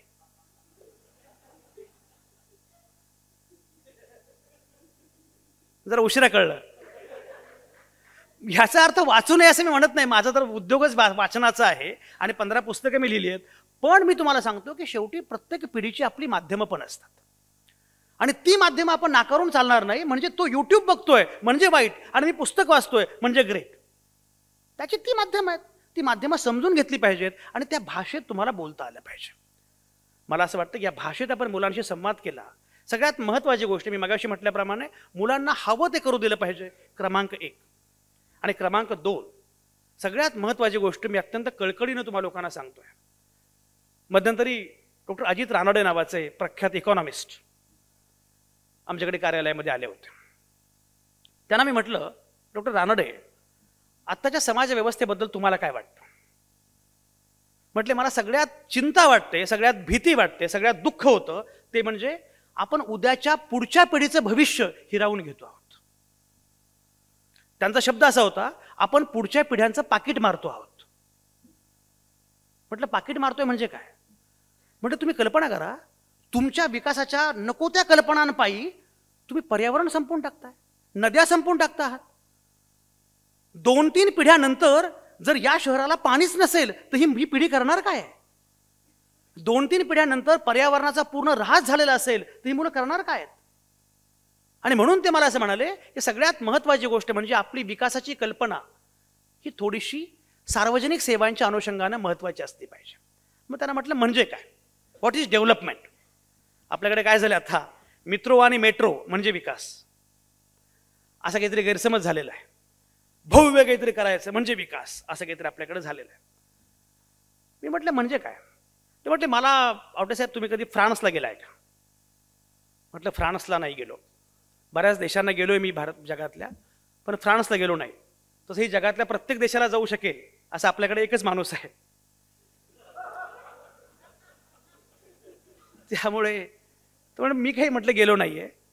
ते म्हणजे तुम्ही फ्रान्सला गेलात की आपण पॅरिसमध्ये समजा गेलो, तर पॅरिसमध्ये गेल्यानंतर आता ज्याप्रमाणे मी आता हॉटेलमध्ये चेक इन केलं, आपण चेक इन करतो, बरोबर आहे? हॉटेलमध्ये चेक इन करतो आणि हॉटेलमध्ये चेक इन केल्या केल्या आपण वर जातो आणि पहिल्यांदा काय मागतो? पाण्याची बॉटल, म्हणजे मिनरल वॉटर. रिसेप्शनला फोन करतो आणि मिनरल वॉटर. पण तुम्ही रिसेप्शनला फोन करता, पाणी, ती म्हणते आत जा आणि नळाचं पाणी प्या. तुम्ही म्हणता ओ, ती पण म्हणते ओ, कारण फ्रेंचमध्ये ओ म्हणजे पाणी.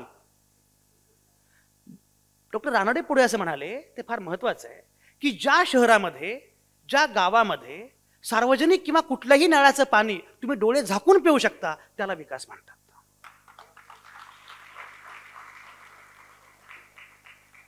आप्पांनी सार्वजनिक शिक्षणामध्ये काम केलंय म्हणून मुद्दाम सांगतो, जिथे जिल्हा परिषद किंवा महानगरपालिका किंवा नगरपालिकेच्या शाळामध्ये आपल्या मुलाला प्रवेश द्यावा असं श्रीमंतांना सुद्धा वाटतं, त्याला विकास म्हणतात.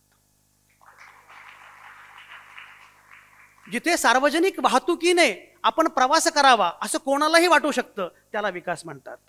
आणि सार्वजनिक रुग्णालयामध्ये आपल्या रुग्णाला ऍडमिट करावं असं श्रीमंतांना पण वाटतं, त्याला विकास म्हणतात. आमच्या पुण्यामध्ये ससून हॉस्पिटल आहे, गव्हर्नमेंट हॉस्पिटल आहे. माझ्या आईला जरा त्रास सुरू झाला, ते म्हटलं चल, त्याला मी ससूनला घेऊन गेलो. आईने जरा माझ्याकडे संशयानं बघितलं. तिला वाटलं मुलाची माया पातळ झाली. एकतर माया पातळ झाली किंवा खिशातली माया पातळ झाली. याला फार वाईट दिवस आलेले दिसतात. ससून हॉस्पिटलमध्ये कसं काय घेऊन चाललंय? मी आईला सांगितलं, ससून हॉस्पिटलच्या मागे BJ मेडिकल कॉलेज नावाचं भारतातल्या महत्त्वाच्या वैद्यकीय महाविद्यालयांपैकी एक महाविद्यालय आहे.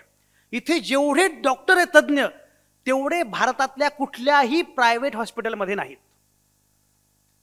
पण आपला विश्वासच नाहीये आणि जाणीवपूर्वक सार्वजनिक व्यवस्था बदनाम करायच्या हे षडयंत्र आहे. मला असं वाटतं विकासाची कल्पना लक्षात घेतली पाहिजे आणि या विकासाच्या कल्पनेसाठी नव्या पिढीला जुंपलं पाहिजे की खरा विकास काय आहे. आणि म्हणून मी असं म्हटलं की प्रत्येकानं IT मध्ये जायचं, प्रत्येकाला काहीतरी अमुक करायचं. तुमच्या मुलांना शास्त्रज्ञ व्हायचंय, वैज्ञानिक व्हायचंय, यासारखी महत्त्वाची गोष्ट यासाठी नाहीये. याचं कारण असं आहे, सध्या सगळ्यांना तंत्रज्ञ व्हायचंय, वैज्ञानिक कोणालाच व्हायचं नाही. रिमेंबर वन थिंग, विज्ञान आणि तंत्रज्ञान या दोन गोष्टींमध्ये मूलभूत फरक आहे. म्हणजे तुम्हाला IT करायचं आहे पण फिजिक्स नाही करायचं, मूलभूत विज्ञानामध्ये जायचंच नाही. तुम्हाला मॅथमॅटिक्समध्ये ज्या प्रमेयांवर आधारित संशोधन होऊन ते सॉफ्टवेअरमध्ये वापरलं जातं, ते सॉफ्टवेअर वापरायचं आहे पण मॅथमॅटिक्स नाही करायचं. म्हणजे तुम्हाला गवंडी व्हायचंय, आर्किटेक्ट नाही व्हायचं. आणि आपल्याकडे दुर्दैवाने आर्किटेक्टपेक्षा, म्हणजे गवंडी काही कमी महत्वाचं नाहीये, पण दुर्दैवाने तंत्रज्ञानाला एवढं महत्व आलंय की वैज्ञानिकांना महत्वच नाहीये. मध्यंतरी पुणे विद्यापीठाच्या फिजिक्स विभागाच्या एका कार्यक्रमाला मी गेलो होतो प्रमुख वक्ता म्हणून. तर त्या प्रास्ताविकामध्येच त्यांनी सांगितलं की आम्हाला फिजिक्सचे विद्यार्थी मिळत नाहीत, मूलभूत विज्ञानाला विद्यार्थीच नाही आहेत. याचं कारण काय माहिती आहे? तुम्ही ज्याप्रमाणे मगाशी उल्लेख केला, नोबेल लॉरेट ते अगदी सगळी म्हणजे जी परंपरा आहे सगळी मोठी, आईन्स्टाईनपासून ते स्टीफन हॉकिंगपर्यंत, हे लोकांपर्यंत पोहोचतच नाही. आणि मग लोकांना काहीतरी अडकवलं जातं, नको ती पॅकेजेस, अमुक तमुक, छोटी स्वप्न भव्य असली पाहिजेत. ही भव्य स्वप्न जर असतील तर मला पूर्णपणे खात्री आहे, मी आत्तापर्यंत गेली 25 वर्ष संपादक आहे. 25 वर्ष संपादक असताना मी पुरस्कार प्रदान सोहळ्यांमध्ये किमान 200 वेळा, अनिच्छेनं का असेना, मित्र आहेत, अमुक आहेत, अमुक 200 वेळा गेलोय. त्या अख्ख्या पुरस्कार वितरणापेक्षा हा पुरस्कार प्रदान सोहळा हा अत्यंत वेगळा आणि अपवादात्मक आहे. म्हणजे मी नंतर तर ते जेव्हा येतात ना त्यांच्याशी बोलणं बंद करतो की तुला काय करायचंय, तो नीट करायचंय, अमुक करायचं, दुसरं काय आयुष्यात करायचंच नाही. मी नीट करणं किंवा इंजिनियर होणं हे काय वाईट आहे असं माझं म्हणणं नाहीये, पण त्या पलीकडे माझं काही स्वप्न आहे, मला वैज्ञानिक व्हायचंय, मला शास्त्रज्ञ व्हायचंय, मला अमुक व्हायचंय, हे कोणीच म्हणत नाही. अशा वेळी तुम्ही जे करता आहात, पेरता आहात. आणि एक लक्षात घ्या, मी का सांगतोय, वैज्ञानिक झालेच पाहिजेत, पण वैज्ञानिकाला सामाजिक जाणीव पण असली पाहिजे. एक लक्षात घ्या, आईन्स्टाईन असं म्हणाले होते की विज्ञानातला कुठलाही शोध जेवढे भयंकर काही घडवू शकतो, हिरोशिमाचा अणुबॉम्ब स्फोट हा विज्ञानानेच घडवलेला आहे. त्याचा बॉम्बस्फोट करायचा की घराघरामध्ये दिवे प्रकाशमान करायचे, हा पण निर्णय तुम्हाला घेता यावा लागतो. विज्ञानाचा अत्यंत वाईट पद्धतीने वापर आजवर जगभरामध्ये खूप वेळा झालेला आहे. आणि म्हणून त्याच वेळी ही बांधिलकी पण असली पाहिजे, जाणीव पण असली पाहिजे. माझा पुढचा मुद्दा असा आहे, तुमच्या पोरांना बाकी काही शिकवा, काही शिकवू नका, त्यांना हवं ते कराच, पण सगळ्यात महत्त्वाची गोष्ट तुम्हाला सांगू का, त्यांना माणूस व्हायला शिकवा. मला अनेकदा असं वाटतं की मुलांना सगळं काही मिळतं, सगळं कळतं, पण एखाद्या वाईट घटनेने कोणाच्या तरी बद्दल वाईट घडल्यानंतर ते काय डोळ्यामध्ये पाणी येत नाही, डोळ्यामध्ये अश्रू येत नाहीत. अशी माणसं कशी असतील? अनेकदा घडतं असं, मुलं IT मध्ये आहेत, अमेरिकेत आहेत आणि अत्यंत धर्मांध झालेली आहेत, अत्यंत जात्यंध झालेली आहेत. जात धर्माच्या पलीकडचा माणूस त्यांना कळतच नाही. मला नेहमी असं वाटतं की 2 गोष्टी फार महत्त्वाच्या आहेत. एक म्हणजे तुमच्या मुलांना भारताची गाथा कळाली पाहिजे. भारताचं फार वेगळेपण आहे हो. मध्यंतरी गणपतराव, मी अमळनेरमध्ये गेलो होतो. अमळनेरमध्ये एका काव्यसंग्रहाचं माझ्या हस्ते प्रकाशन होतं. तोपर्यंत मला एवढंच माहिती होतं की अहिराणी नावाची भाषा आहे. तिथे गेल्यावर मला कळालं अहिराणीच्या 15 उपबोली भाषा आहेत. मी म्हटलं अरे हा खानदेश नाही, हा वेगळा देशच आहे. एवढं वैविध्य जगातल्या कुठल्याही देशामध्ये नाहीये की जेवढं वैविध्य तुमच्याकडे आहे. मी सहजपणे ती बॉबी असते ना, बॉबी आपली पिवळी, त्या बॉबीचा असा फोटो फेसबुकवर पोस्ट केला. 10 बोटामध्ये ती बॉबी टाकली आणि अशी खात खात असे लहानपणी काही दिवस आठवले. ऐक ते सांगतो पुढे. तर मला जळगावमधल्या एका माझ्या मित्राने खाली लिहिलं, सर आम्ही याला पोंगा पंडित म्हणतो. मी म्हटलं तुमचा पोंगा पंडित, आमचा बॉबी, आणखी कोणाचं तरी काही वेगळंच. ही जी गंमत आहे ना की प्रत्येकाची वेगळी भाषा आहे, या वैविध्याचा सन्मान करायला मुलामुलींना शिकवलं पाहिजे. माझं एक पुस्तक आहे विथ द चेंज, आम्ही भारताचे लोक. या पुस्तकाचं प्रकाशन गांधी तीर्थावर 2018 मध्ये झालं. त्या पुस्तकामध्ये एक कविता आहे. तुम्ही लोकांनी भाग मिल्खा भाग पाहिलाय, सिनेमा बघितलाय? भाग मिल्खा भागवर ती कविता आहे. ती कविता अशी आहे, धर्माने पेटवलेल्या वणव्यातून मिल्खा सिंग धावत असतो. धर्माने पेटवलेल्या वणव्यातून मिल्खा सिंग धावत असतो.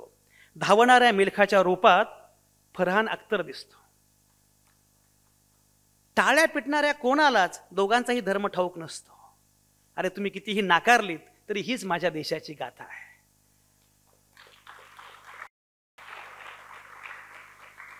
भल्या भल्यांचा उतरवला तोरा, तुमची काय कथा आहे? आम्ही भारताचे लोक, हीच आमची ख्याती आहे. हे पण नव्या पिढीला शिकवा.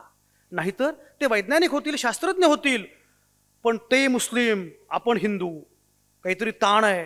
हे जर झालं, एक लक्षात घ्या, भारत हा जगातला एकमेव देश आहे की एवढे धर्म, एवढ्या जाती, एवढे पंथ, एवढ्या भाषा, आणि तरीही भारत दिमाखात झेपावतोय. ही जी भारताची गंमत आहे, ही जी आयडिया ऑफ इंडिया आहे, हे जे माणूसपण आहे, ते पण तुमच्या पिढीला, याच पुढच्या पिढीला याच वयामध्ये शिकवणं फार महत्त्वाचं आहे. उद्धव ठाकरे महाराष्ट्राचे मुख्यमंत्री होते तेव्हा मी आणि उद्धव ठाकरे एका कार्यक्रमामध्ये एकत्र होतो. आणि उद्धव ठाकरेंना उद्देशून मी म्हटलं, उद्धव साहेब, तुम्ही बाळासाहेब ठाकरेंना हिंदू हृदय सम्राट असं म्हणता, पण एक लक्षात घ्या, हिंदू हृदय सम्राटावर जेव्हा सिनेमा काढायची वेळ आली तेव्हा तुम्हाला नवाजुद्दीन सिद्दीकी शोधावा लागला. ही भारताची गंमत आहे. पंडित नेहरूंच्या डिस्कवरी ऑफ इंडियावर भारत एक खोज नावाची मालिका निघाली तेव्हा छत्रपती शिवरायांची भूमिका करण्यासाठी तुम्हाला नसरुद्दीन शहा शोधावा लागला. हे भारताचं वेगळेपण आहे. हे भारताचं वेगळेपण नव्या पिढीपर्यंत पोहोचवलं पाहिजे. यातली राजकीय पक्षीय भूमिका सोडून द्या, पण तुमच्या मुलामुलींपर्यंत हे पोहोचवलं नाही तर उद्या मी म्हटलं की विकास म्हणून तुम्ही उड्डाण पूल बांधाल, पण त्या उड्डाण पुलावर माझी मुलं जातीय धार्मिक दंगलीमध्ये होरपळून मरणार असतील तर मी करणार काय? आणि म्हणून त्यांच्यामध्ये त्यांच्यापर्यंत हेही पोहोचवणं तेवढंच महत्त्वाचं आहे. हा मला मुद्दा फार महत्त्वाचा वाटतो. बदलापूरच्या शाळेमध्ये जे घडलं त्यानंतर मला आणखी एक गोष्ट फार महत्त्वाची वाटली, ती म्हणजे तुमच्या मुलग्यांना आणि मुलींना दोघांनाही माणूस म्हणून वाढवलं पाहिजे. अनेकदा काय होतं, मुलगे मर्द होतात, मुलगी स्त्री म्हणून घडवली जाते आणि त्यानंतर नको ते प्रश्न आपण काही घडतात ते आपण बघतो. मला असं वाटतं की हेही तुम्हाला कळालं पाहिजे की तुमच्या पुढच्या पिढीला माणूस म्हणून घडवणं हे जास्त महत्त्वाचं आहे. आणि मला पूर्णपणे खात्री आहे या प्रकारचा प्रवास आपण करू शकलो तर येणारा काळ खूप छान आहे. एक लक्षात घ्या, म्हणजे सध्या भारताची लोकसंख्या जी आहे ना त्यात 90 कोटी तरुण आहेत. हे मिसगाइडेड मिसाईल्स आहेत. जर यांना गाईड केलं नाही तर हे मिसाईल्स अख्खं भस्मसात करू शकतात. आणि जर यांना गाईड केलं, यांना दिशा दाखवली तर ते भारताला कुठल्या उंचीवर घेऊन जाऊ शकतात. पण त्यासाठी या प्रकारचं शिक्षण, त्यासाठी या प्रकारच्या स्वप्नांना अवकाश, यासाठी संधी हे सगळं मिळणं अधिक महत्त्वाचं आहे. आणि ते स्त्रियांना आणि पुरुषांना दोघांनाही सारख्याच पद्धतींनी, प्रत्येक जाती धर्मांना सगळ्यांना सारख्याच पद्धतींनी मिळणं अधिक महत्त्वाचं आहे असं मला वाटतं. मी ज्याप्रमाणे मगाशी उल्लेख केला, मला कायम असं वाटत आलेलं आहे. तुम्हाला सांगू का, कोणी काही म्हणू, मला ह्या तरुण पोरांवर प्रचंड विश्वास आहे. हे भारीच पोर आहेत. मी काल मालेगावमध्ये एका कॉलेजमध्ये कार्यक्रमाला गेलो आणि कार्यक्रमाला गेलो तर गॅदरिंग होतं. तर पोरं जरा आपली हुल्लडबागी थोडीशी छान सुरू होते, गोंधळ सुरू झाला. बरं, माझी अडचण काय, मला पुढे कोणी चुळबुळ केली की भाषणच करता येत नाही. ते समाजवादी लोकांचं बरं असतं, पुढे लोक झोपले तरी ते भाषण करतात. म्हणजे मी कोल्हापूरमध्ये मला आठवतं 80 वर्षांचे समाजवादी नेते, त्यांचं व्याख्यान होतं आणि मी अध्यक्ष होतो. त्याने मला अध्यक्ष काय केलं होतं माहिती नाही, पण केलं होतं. त्यांनी भाषण सुरू केलं, थांबेच ना 1 तास, सव्वा तास, 1.5 तास. पुढे लोक कंटाळले, झोपले. त्यांना आयोजकांनी, दत्ता पाटील कुठे गेले काय गेले, दत्ता पाटलांसारख्या आयोजकांनी त्यांना चिठ्ठी पाठवली की पुढे लोक झोपलेले आहेत. त्यांच्या हातामध्ये पण पेन आणि कागद होता. त्यांनी परत पाठवलं, 4 लोक जागे आहेत.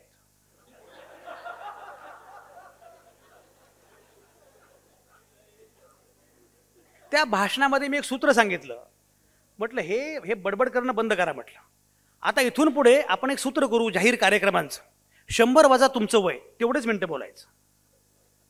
ज्याचं वय 80 आहे त्यांना 20 मिनिटं बोलायचं, ज्याचं वय 20 आहे त्यांना 80 मिनिटं बोलायचं. तर मी बोलायला सुरुवात केली, पोराने गोंधळ सुरू केला. तर मी प्राचार्यांकडे जरा बघितलं, तर प्राचार्य मॅडम त्या म्हटल्या, नाही पोरं काही ऐकत नसतात, तुम्ही बोलत राहा.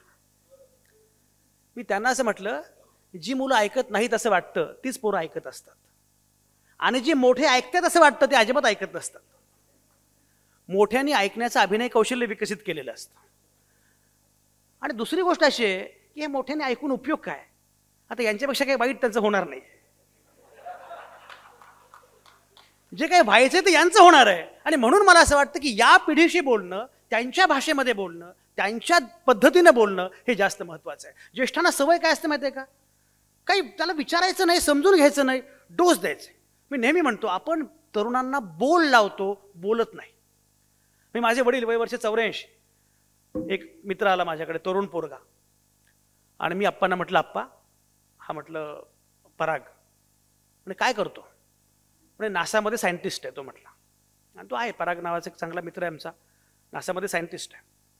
तर माझे वडील त्याला म्हणतात, बरं चांगलं काम करत जा. तो गेल्यावर मी म्हटलं, आप्पा तुम्हाला नासा माहिती आहे? म्हणे नाही. तुम्हाला सायंटिस्ट माहिती आहे? नाही. मग चांगलं काम कर काय? म्हणजे आता ह्या वयामध्ये आपण असंच बोलायचं असतं. म्हणजे त्याला विचारा नासा काय आहे. समजून घ्या नासा काय आहे. पण हे न करता आपण परस्पर बोलायचं. मला असं वाटतं की ज्येष्ठांनी तरुणांशी बोललं पाहिजे, त्यांचं जग समजून घेतलं पाहिजे, नवं कशा प्रकारे ते जगतात हे समजून घेतलं पाहिजे. हे समजून घेतलं आपण तर निश्चितपणे त्यांच्याशी तुमचं नातं पण तयार होईल. एक लक्षात घ्या, सध्या सगळ्यात महत्त्वाची गंमत आहे जनरेशन गॅप. जनरेशन गॅप यापूर्वी कधीच नव्हती, एवढी आत्ता भयंकर जाणवते आहे. पूर्वी काय होतं, 2 पिढ्यांमध्ये एवढं अंतर नव्हतं. आत्ताच्या 2 पिढ्यांमध्ये एवढं भयंकर अंतर आहे. म्हणजे बापाला बाप आणि पोरगा येतात ना, तर पोराकडे बघून हा याचा बाप हे पटतच नाही. तो बाप आपला काहीतरी वेगळंच बोलत असतो आणि पोरगा एकदमच काहीतरी वेगळ्या जगामध्ये असतो.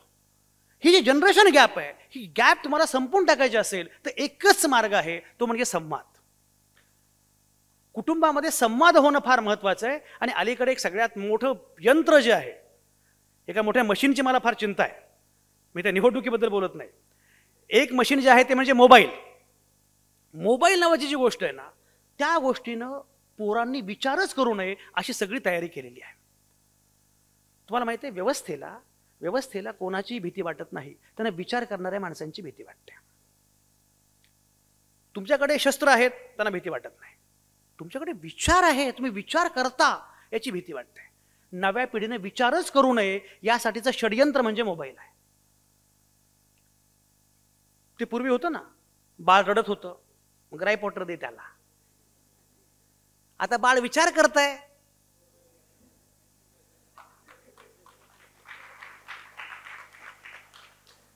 फोर जी, 5G, 6G, जिजिर जिजिर जी.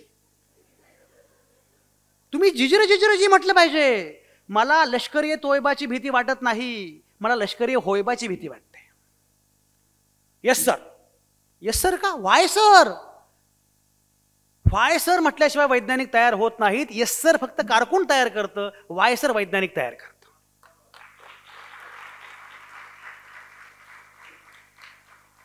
मला हे सांगा, गुरुत्वाकर्षणाचा शोध कोणी लावला? कोणी लावला? बघा किती छान पोरं आहेत सगळी. न्यूटनने शोध लावला, बरोबर आहे. त्यानं काय बघितलं होतं? ऍपल वरून खाली पडत आहे. त्याला वाटलं खाली पडतंय म्हणजे, बरोबर आहे. आमचे शिक्षक आम्हाला शिकवायचे. बरं, शिक्षक एक भयंकर जमात असते बरं का. म्हणजे मला कोणीतरी म्हटलं मला आजच बरं का, गांधी तीर्थावर मला एक शिक्षक भेटले, माझे शिक्षक एक आले होते. तिथे मी हे बघायला गेलो होतो, आपले सगळी झाडं वगैरे बघायला, शेती बघायला गेलो होतो. ड्रीपचं काही करता येईल का, कुठे करता येतं म्हणून आम्ही सहज आज गेलो होतो बऱ्यापैकी. तर ते शिक्षक मला भेटले आणि ते शिक्षक आपल्या आमच्याशी बोलत होते. माझ्याबरोबर माझ्या मालेगावच्या कार्यक्रमाचे आयोजक पण होते. तर मी म्हटलं हे शिक्षक आहेत माझे वगैरे असं तसं, आणि यांच्यामुळेच मी आहे असं मी त्यांना सांगितलं. ते गेल्यावर तो माझा मित्रच आयोजक, तो म्हटलं त्यांच्यामुळे तुम्ही आहात का नाही माहिती नाही, पण असे शिक्षक असूनही तुम्ही असे आहात ही फार मोठी गोष्ट आहे. असे भयंकर शिक्षक आपल्याला लाभलेले असतात, तर काय त्यांचं करायचं. तर ते आपले झालं, ते सांगितलं न्यूटननं शोध लावला गुरुत्वाकर्षणाचा, सांगा कसला. अरे नीट शिकव ना बाबा, तू असं काय, तुला काय दम द्यायला बसवलं का इथे? प्रेमानं बोल, गप्पा मारा. तर मग गुरुत्वाकर्षणाचा संजू उभा राहा. काय त्रास संजूला? उभा राहायचं आपण. हां सर, मला सांग, न्यूटननं ते बघितलं की ॲपल खाली पडते, त्याला कळलं हे गुरुत्वाकर्षण आहे. तुला असं कधी का वाटलं नाही?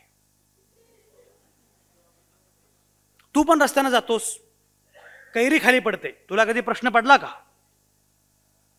एखादं लहान बाळ आपण असं करतो, ते बाळ वरच गेलं असतं ना, मग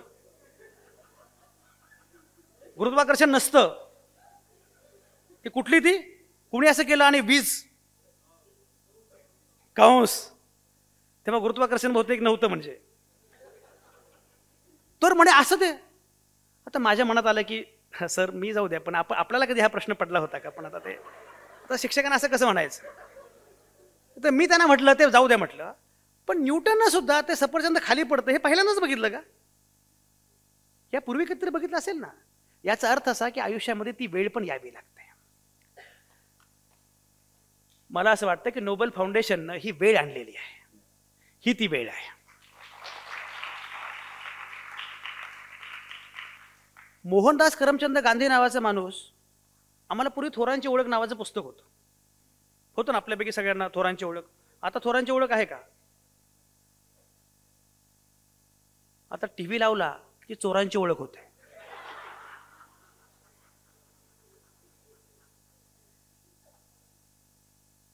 तर न्यायमूर्तींचे सहाय्यक एवढे हसतायत, म्हणजे त्यांनी न्यायच निकालच देऊन टाकलेला आहे. तर आमचे शिक्षक शिकवायचे एकदम नाट्यमय पद्धतीने शिकवायचे. जणू काही नाटक सुरू आहे. तुम्हाला विद्यार्थ्याकडे बघून अंदाज आला असेलच. तर ते असे लिहायचे महात्मा गांधी, मग खाली लिहायचे मोहनदास करमचंद गांधी. आम्हाला सांगायचे मोहनदास करमचंद गांधी नावाचा माणूस. आम्ही असे मोहनदास करमचंद गांधी नावाचा माणूस ट्रेनमध्ये बसलेला आहे. ट्रेन निघालेली आहे. फक्त झुकझुक म्हणत नव्हते हे नशीब. ट्रेन निघालेली आहे आणि तेवढ्यात तिकीट चेकर येतो. ही गोष्ट आफ्रिकेतली. तिकीट चेकर येतो. तो त्यांचं बखोट पकडतो.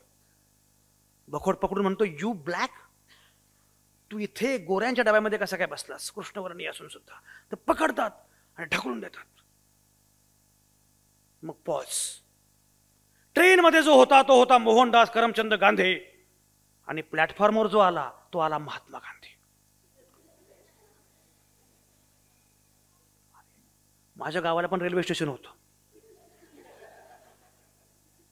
मी लहानपणापासून आगाऊ, त्यामुळे संपादक झालो. मी म्हटलं आपण असं करायचं, ट्रेनमध्ये बसायचं, तिकीटच काढायचं नाही. गणपतराव टीसी येईल, यू विदाउट तिकीट, बखोड पकडेल. ट्रेनमध्ये जो होता तो संजय श्रीधर आवटे. प्लॅटफॉर्मवर जो आला महात्मा संजय आवटे. असं होईल का? मग लक्षात आलं माझ्या, मग लक्षात आलं अशा कुठल्याही घटनेमुळे आपण घडत नाही, त्या घटनेवर आपण काय रिॲक्शन देतो त्यावर आपण घडतो.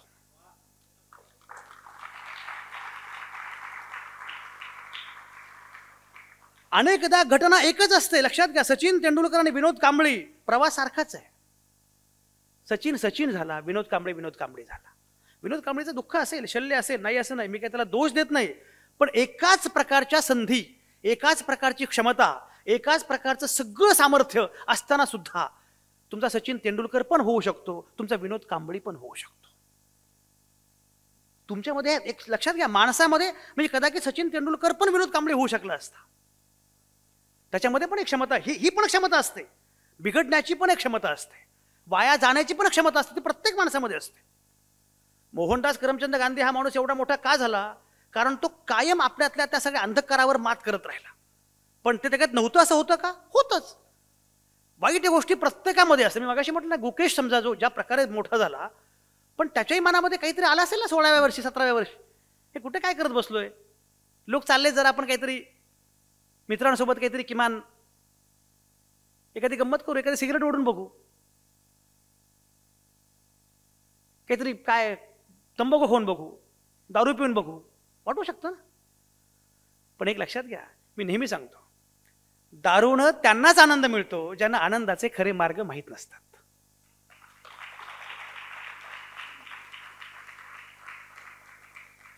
ज्याला शास्त्रज्ञ होण्याची पॅशन इतकी मोठी आहे, त्याला त्या पॅशनमध्ये ना स्वप्नांच्या पाठलागामधला आनंद इतका मोठा असतो. ज्याला कलेमधलं महत्त्व कळतं, कला कळते, त्याला एखादं पुस्तक वाचण्यामध्ये जो आनंद मिळतो तो कुठेच मिळत नाही. एखादं नाटक बघण्यामध्ये जो आनंद मिळतो, नाटक करण्यामध्ये जो आनंद मिळतो तो कुठेच मिळत नाही. मुद्दा असा की तुमच्यामध्ये या सगळ्या क्षमता, मी मगाशी म्हटल्याप्रमाणे, याही प्रकारच्या क्षमता असतात, त्याही प्रकारच्या क्षमता असतात. तुम्ही ठरवायचंय तुम्ही काय होणार आणि तुम्ही ठरवायचंय तुम्ही काय नाही होणार. एक गोष्ट मला आठवली. मी जेव्हा शाळेमध्ये होतो तेव्हा प्रतिक्रिया एक जीवन कसोटी नावाचा आम्हाला धडा होता हिंदीच्या पुस्तकामध्ये. प्रतिक्रिया एक जीवन कसोटी. ती गोष्ट अशी असते, एका गावामध्ये एका व्याख्यानाचं आयोजन केलेलं असतं. ते जे व्याख्यान आहे त्या व्याख्यानासाठी वक्ते येतात. सुरू होतं, सगळ्या खुर्च्या पूर्णपणे भरलेल्या असतात आणि पहिल्या 3 खुर्च्यांवर 9वीतली 3 मुलं बसलेली असतात. 9वीतली 3 मुलं बसलेली असतात. वक्त्यांचं भाषण सुरू होतं. पाटील सर, वक्त्यांचं भाषण सुरू होतं आणि भाषण सुरू झाल्यानंतर त्या शहरातले प्रख्यात उद्योगपती,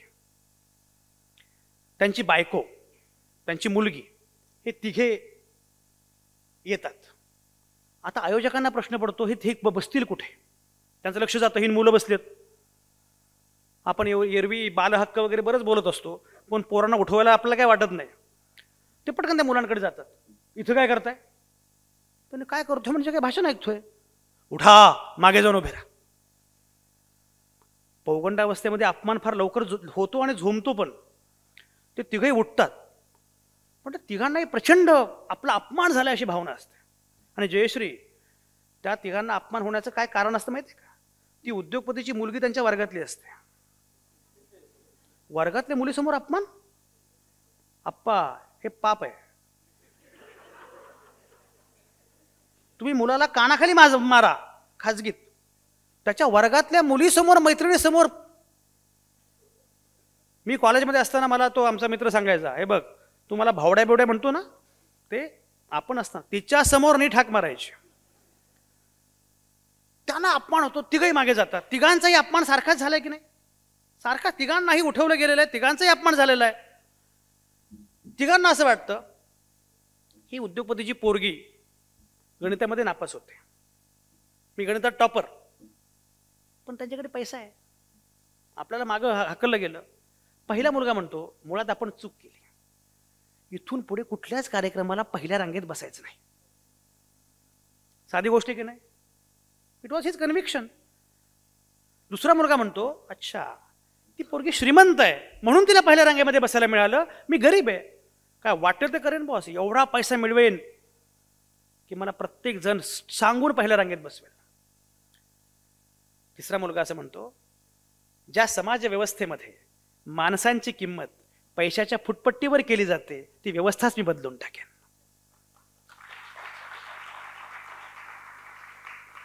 घटना एकच आहे, शरण जायचं, व्यवस्थेच्या भाषेत विचार करायचा की व्यवस्था उलथवून टाकून नवी व्यवस्था निर्माण करण्याचा प्रयत्न करायचा, हे तुमच्यावर अवलंबून आहे.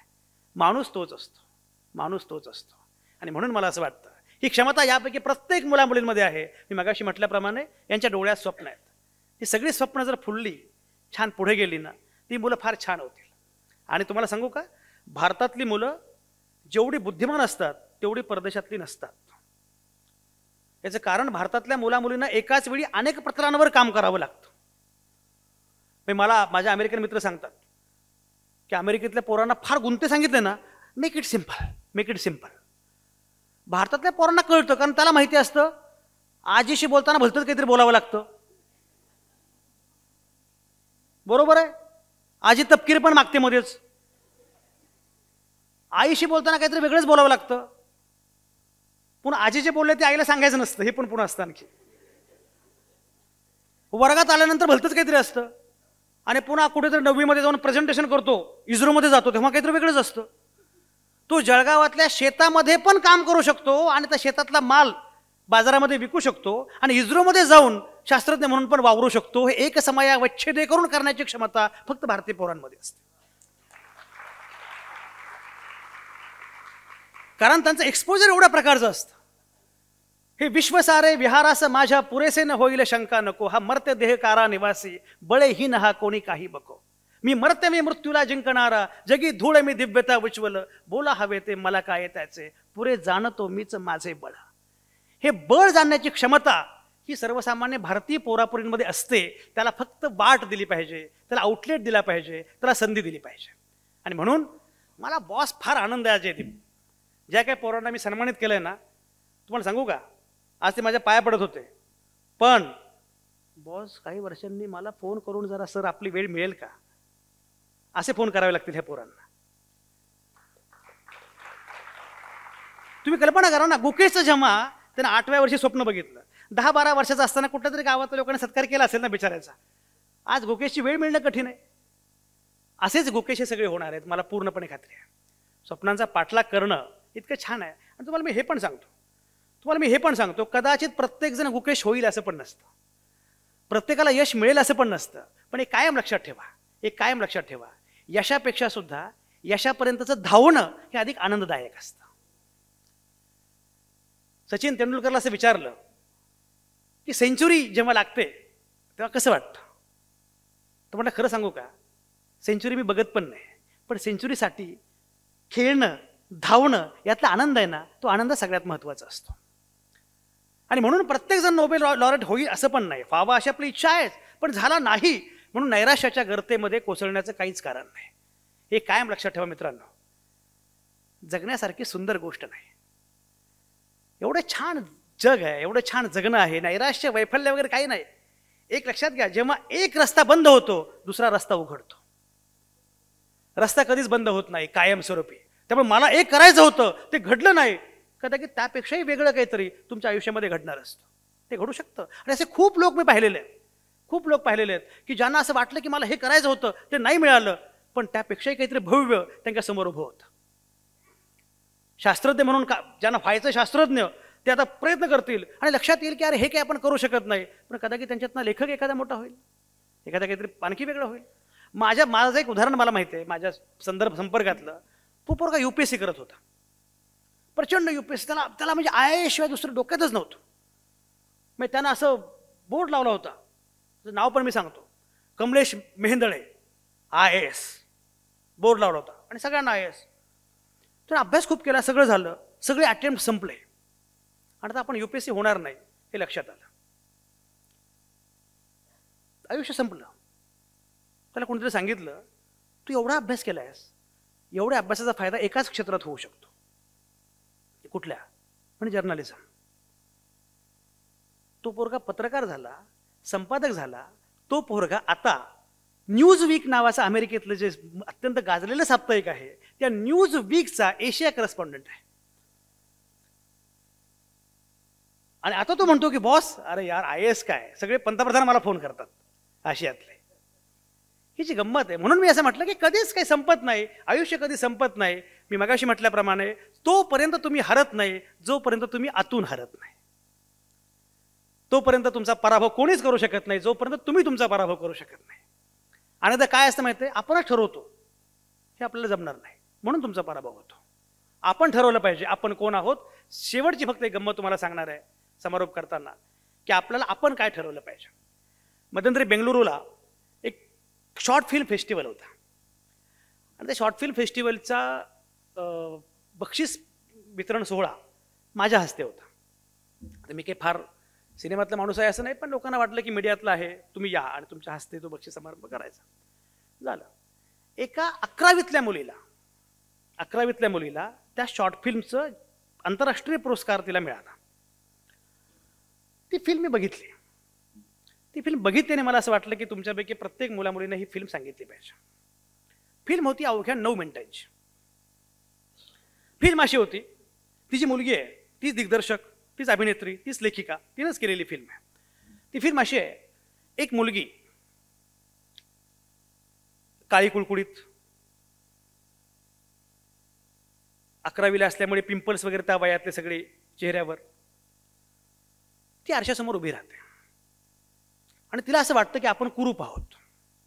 आपल्याकडे सगळ्यात मोठी गोष्ट काय माहिती आहे का, कुरूप आणि सुंदर याच्या कल्पना आपण कारण नसताना ठरवून टाकलेल्या आहेत. अमुक म्हणजे कुरूप आणि तमुक म्हणजे सुंदर कोणी सांगितलं? ममता बॅनर्जी काही सुंदर आहेत का तुमच्या परिभाषेमध्ये? पण ममता बॅनर्जी आहेत. PT उषा काय सुंदर आहे तुमच्या परिभाषेमध्ये? पण ते आपल्याकडे ती अडचण आहे.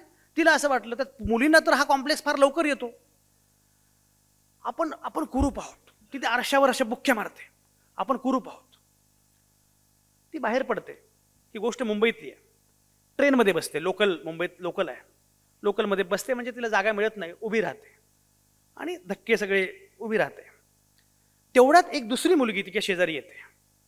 ती आपल्या सो कॉल्ड सुंदर, गोरीपान, तरतरीत नाकेली, छान ब्लेझर वगैरे आणि व्यवस्थित राहणारी अशी सगळी, ती पण उभी असते. अचानकपणे त्या गर्दीमध्ये, धक्क्यामध्ये आपली जी नायिका आहे, आपल्या नायिकेचा धक्का त्या ब्लेझरवाल्या मुलीला लागतो. ती तिला म्हणते, यू नॉनसेन्स. तर ती अशी बघते, परत यू अगली असं म्हणते आणि आपली नायिका रडायला लागते. झालं. ती जाते, तिचं काम करते, परत येते. परत येताना पुन्हा कट टू दृश्य 2, प्रसंग हाच, याच प्रकारचा. लोकल, तोच प्रवास, आपली नायिका, आपल्या नायिकेसोबत आणखी एक मुलगी असते आणि ती ब्लेझरवाली मुलगी पण येते. यावेळी त्या दुसऱ्या मुलीचा धक्का ब्लेझरवाल्या मुलीला लागतो आणि ती ब्लेझरवाली मुलगी त्या मुलीला म्हणते, दुसऱ्या मुलीला, यू अगली, आणि ती हसायला लागते. हिला वाटतं की मला ती अगली म्हटली, मी रडले, आणि ही का हसते. पण ती त्याला विचारते की तुला ती अगली म्हटली, कुरूप म्हटली, तू रडतेस काय, हसतेस काय, मी रडले. ते म्हटले, ती जी मुलगी आहे ना, जी मला अगली म्हटली, ती मला फक्त 18 मिनिटं ओळखते, मी स्वतःला गेली 18 वर्ष ओळखते.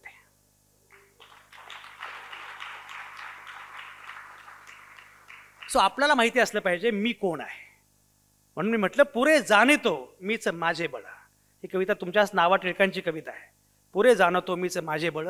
आपलं बळ आपल्याला माहिती असलं पाहिजे. हे बळ माहिती असेल, या प्रकारचे पंखांना बळ आणखी मिळणार असेल, आणि मी म्हटल्याप्रमाणे या सगळ्या स्वप्नांना एवढं मोठं अधिष्ठान असेल, माणूसपणाचं, भारतीयत्वाचं मोठं अधिष्ठान असेल, जात धर्माच्या पलीकडचं माणूसपणाचं अधिष्ठान या सगळ्याला असेल, तर मला खात्री आहे की तुम्ही काय वाटेल ते करू शकता. तुम्ही हे कराल अशी मला पूर्णपणे खात्री आहे. समारोप करताना मला बाबा आमटेंची कविता आठवते. कोंडलेल्या वादळाच्या या पहा अनिवार्य लाटा, मानसासाठी उद्याच्या येथुनी निघतील वाटा. पांगळ्यांना हात द्याया येऊ द्या बलदंड बाहो, निर्मितीच्या मुक्त गंगा द्या इथे मातीत वाहो. नांगरू स्वप्न उद्याची भव्य ही फुलतील शेते, घाम गाळील ज्ञान येथे येथुनी उठतील नेते. वेदनेच्या गर्दराने पिटली आनंद द्वाही, दुःख उधळावयास आता आसवांना वेळ नाही. शृंखला पायी असू दे, शृंखला खूप आहेत. मला माहिती आहे की ह्या पोरांना मोठं करणं शृंखला सोप्या नाही आहेत. एवढ्या शृंखला आहेत, कारण शिक्षणाचं सगळ्या ह्या गोंधळ आहे, बाकीच्या संधींची प्रश्न आहे, महागाई आहे, अमुक आहे, ढमुक आहे, महिलांना पण तो प्रश्न आहे. आता जरी म्हणजे मधल्या काळात काही गोष्टी होत्या, पण आता निकष पण आलेले आहेत, त्या निकषांमुळे घरात येणारे पैसे सुद्धा कमी होतील. त्यामुळे शृंखला पायी असू दे मी गतीचे गीत गाई, शृंखला पायी असू दे मी गतीचे गीत गाई. या शृंखला कितीही असल्या तरी गतीचं गीत गायचं आहे. हे गतीचं गीत जयदीप, जयश्री आणि सगळी टीम तुम्ही गात असताना तुमच्यासोबत मी पण खंबीरपणे आणि गंभीरपणे आहे, एवढं सांगण्यासाठी आज इथं आलो. जय हिंद.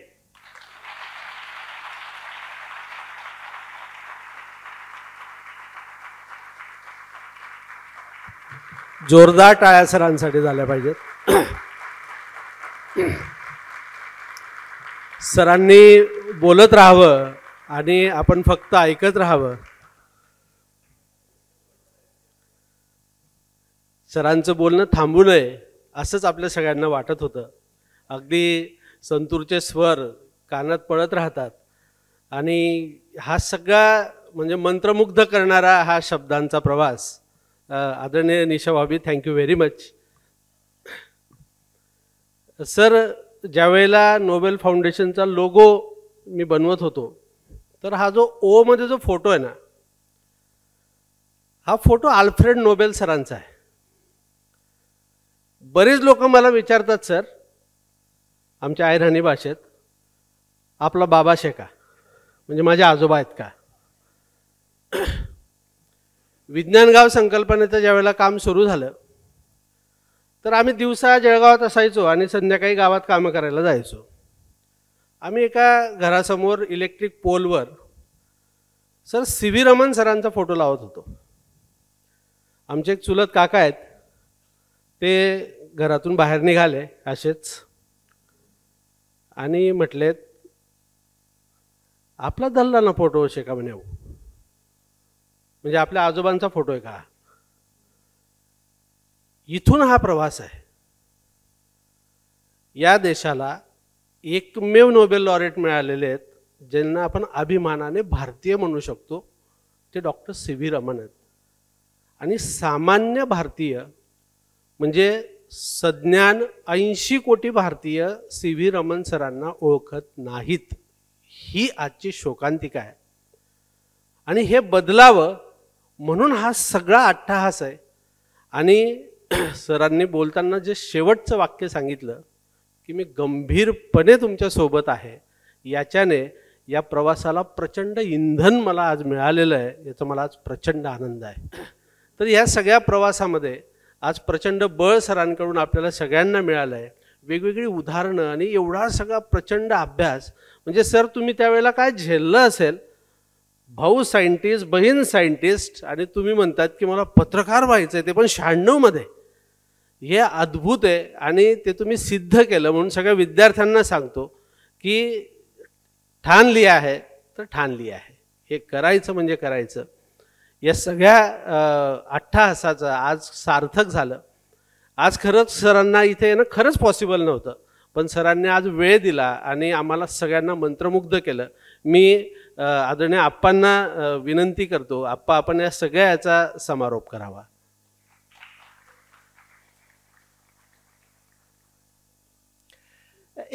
एक साधं गोष्ट सांगतो की जी मला माझ्या सरांनी मुलीकर सर 7वीमध्ये सांगितली होती. ती गोष्ट अशी आहे की एका गल्लीमध्ये माणूस वळतो, त्या ठिकाणी एकाने कुणीतरी रात्री दगड आणून ठेवला. सकाळी दूधवाला आला, तो दगड पाहिला, त्याने कसं तरी ती गाडी वळवली आणि आपला रस्ता धरला. आणि दुसरा आला, तिसरा आला, दिवसभर माणसं. पण एक पोरगा दुपारी तो जो आला त्याने सायकल लावली. काल दगड नव्हता, आज आहे. त्याने तो दगड त्याच्या शक्तीच्या पेक्षा जास्त जड असतानाही कडेला नेऊन ठेवला आणि रस्ता मोकळा केला. हजारो लोक तिथून प्रवास करत असताना तो पोरगा तो दगड बाजूला नेऊन ठेवतो. ही 7वीत मला माझ्या शिक्षकांनी सांगितलेली गोष्ट.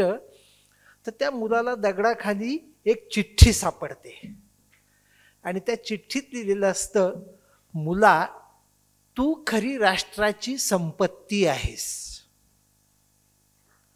राष्ट्राची खरी संपत्ती आत्ता व्यासपीठावर बसलेली आहे.